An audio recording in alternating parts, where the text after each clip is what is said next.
কেন্দ্রীয় মন্ত্রী নিশীথ প্রামাণিকের গাড়িতে হামলার ঘটনায় সিবিআই তদন্তের নির্দেশ দিয়েছিল কলকাতা হাইকোর্ট। সেই নির্দেশ খারিজ করে দিল সুপ্রিম কোর্ট। পুলিশের দেওয়া রিপোর্ট খতিয়ে দেখে এই মামলায় সিবিআই তদন্ত প্রয়োজন কিনা তা কলকাতা হাইকোর্টকে দেখতে বলেছে শীর্ষ আদালত।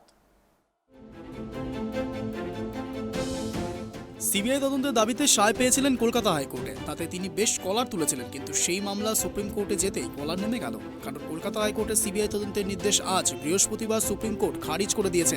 কেন্দ্রীয় স্বরাষ্ট্র প্রতিমন্ত্রী নিশীথ প্রামাণিক তার উপর হওয়া হামলা নিয়ে সিবিআই তদন্ত দাবি করেছিলেন। কলকাতা হাইকোর্ট তাতে সম্মতি দেয়, আর সেই নির্দেশ খারিজ করে দিল সুপ্রিম কোর্ট। এদিকে কলকাতা হাইকোর্টের তৎকালীন প্রধান বিচারপতি প্রকাশ শ্রীবাস্তব এবং বিচারপতি রায় চট্টোপাধ্যায়ের ডিভিশন বেঞ্চ নিশীথ প্রামাণিকের কনভয়ে হামলা নিয়ে সিবিআই তদন্তের রায় দেয়। তখন কলকাতা হাইকোর্টের রায়কে স্বাগত জানান নিশীথ প্রামাণিক। গত 28 মার্চ নিশীথের কনভয় মামলায় সিবিআই তদন্তের নির্দেশ দিয়েছিল কলকাতা হাইকোর্ট, কিন্তু এবার সর্বোচ্চ আদালতের নির্দেশে ফের রায় বিবেচনা করতে হবে কলকাতা হাইকোর্টকে। তাতে বিড়ম্বনা বাড়ল, কারণ যদি প্রমাণ হয় এই মামলা সম্পূর্ণ বিজেপি তৈরি করা, তাহলে নিশীথকে সরাসরি কোপের মুখে পড়তে হবে, আর জনগণের সামনে মুখোশ খুলে যাবে। অন্যদিকে গত 25শে ফেব্রুয়ারি কোচবিহারের দিনহাটায় নিশীথের কনভয়ে হামলা করার অভিযোগ ওঠে। বোমা, গুলি এবং পাথর ছুড়ে হামলা চালানো হয়েছিল নিশীথের সভায় এবং কনভয়ে বলে বিজেপির অভিযোগ।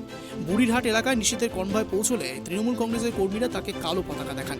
তখন পরিস্থিতি উত্তপ্ত হয়ে ওঠে। বিজেপি আরও অভিযোগ করে নিশীথের কনভয়ে হামলায় নেপথ্যে উত্তরবঙ্গ উন্নয়ন মন্ত্রী উদয়ন গুহের চক্রান্ত রয়েছে। যদিও উত্তরবঙ্গ উন্নয়ন মন্ত্রী উদয়ন গুহ দাবি করেন সমাজ বিরোধীদের দিয়ে নিশীথ প্রামাণিক এলাকা দখল করতে গিয়েছিলেন। এমনকি একটি ভিডিও প্রকাশ্যে আনা হয়েছিল, যার মাধ্যমে তৃণমূল কংগ্রেস প্রমাণ করে এই হামলা সাজানো। তবে সেই ভিডিও আদালতে জমা পড়েছে কিনা জানা যায়নি। তবে সুপ্রিম ধাক্কায় ব্যাক ফুটে গেলেন নিশীথ। সুপ্রিম কোর্টের যে আজকের রায়, সেটাকে স্বাগত জানাই। যে কথা আমরা প্রথম থেকে বলে আসছিলাম যে মিথ্যাচার হচ্ছে সেদিনকার বুড়িরহাটের ঘটনা নিয়ে, যারা আক্রমণ করেছে, যারা সেদিন পার্টি অফিস ভাঙচুর করেছে, তারা সিবিআই এর কাছে যাচ্ছে সুবিচারের আশায়। তা প্রমাণ হলো যে মিথ্যে একটা উচ্চতায় যেতে পারে, উচ্চতম জায়গায় মিথ্যের জায়গা নেই।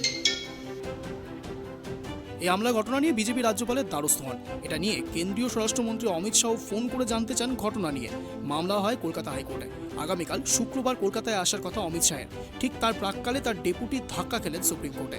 বিজেপি রাজ্যের আইনশৃঙ্খলা পরিস্থিতি নিয়ে প্রশ্ন তুলেই চলেছে। সেখানে এই বিষয়ে সভা থেকে শাহ কিছু বলেন কিনা সেটাই দেখা। দুদিনের সফরে বীরভূমে সভা করার কথা কেন্দ্রীয় স্বরাষ্ট্রমন্ত্রীর। কোচবিহার থেকে অমিত সরকারের রিপোর্ট, ড্রাইভ টিভি।